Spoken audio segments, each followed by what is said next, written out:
Tata কারখানার জমিতে সভা করলেও রবিবার নরেন্দ্র মোদীর মুখে সিঙ্গুরের শিল্প নিয়ে কোনো কথা শোনা যায়নি।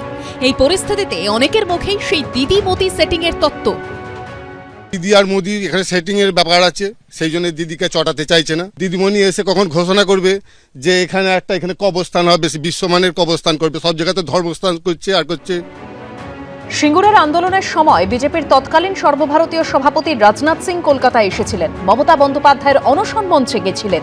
সেই ঘটনার এত বছর বাদে সিঙ্গুরে সভা করলেন নরেন্দ্র মোদী, কিন্তু একটিবারের জন্য টাটাদের কারখানার কথা তার মুখে শোনা গেল না, যার প্রেক্ষিতে সেটিং তত্ত্বে সরব সিপিএম কংগ্রেস।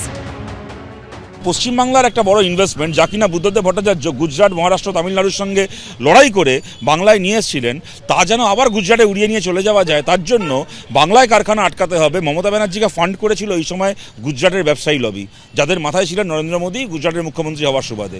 সুতরাং সেই সময় মোদী মমতা ব্যানার্জির এই নৈরাজ্যের ফলে কত বড় বেনিফিটেড হয়েছেন তা আমরা সবাই জানি। সুতরাং দুয়ে দুয়ে চার করতে একটা 5 বছরের বাচ্চারও কোনো অসুবিধা হবে না এক্ষেত্রে। নরেন্দ্র মোদীর মুখে শিল্পায়ন নিয়ে কোনো কথা নেই। সিঙ্গুর থেকে টাটারা কেন চলে গেছিল মমতা বন্দ্যোপাধ্যায়ের সেই বিধ্বংসীকারী আন্দোলনের জন্য, সেটা নিয়ে নরেন্দ্র মোদীর মুখে কোনো কথা নেই। কেন বলবেন উনি? এটাই হচ্ছে সেটিং।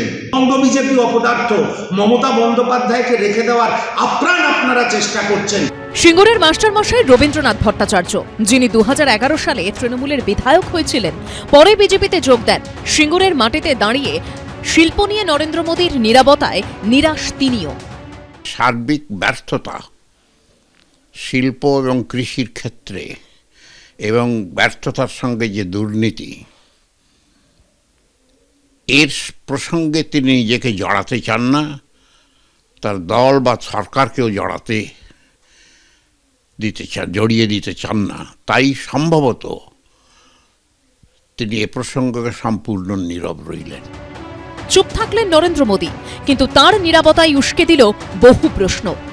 কৃষ্ণেন্দু অধিকারী, উজ্জ্বল মুখোপাধ্যায়ের রিপোর্ট, এবিপি আনন্দ।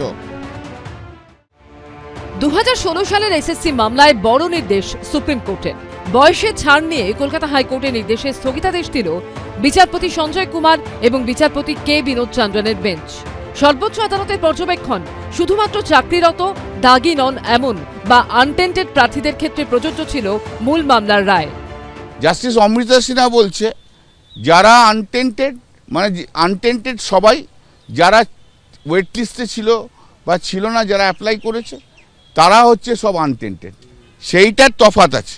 সেইটাতে আমরা বলেছি যে না, এটা হয় না, তাহলে আমাদের 2,60,000 লোককে ডাকতে হবে। এখন সেটা তো হয় না, সেটাতে এখন স্টে করে দিয়েছে।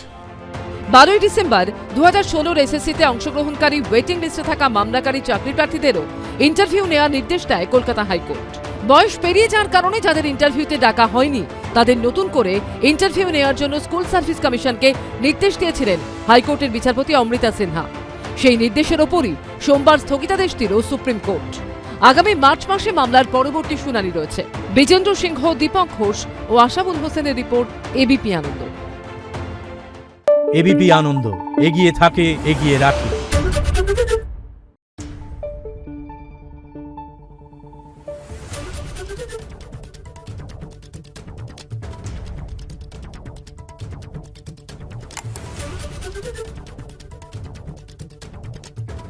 Thank you.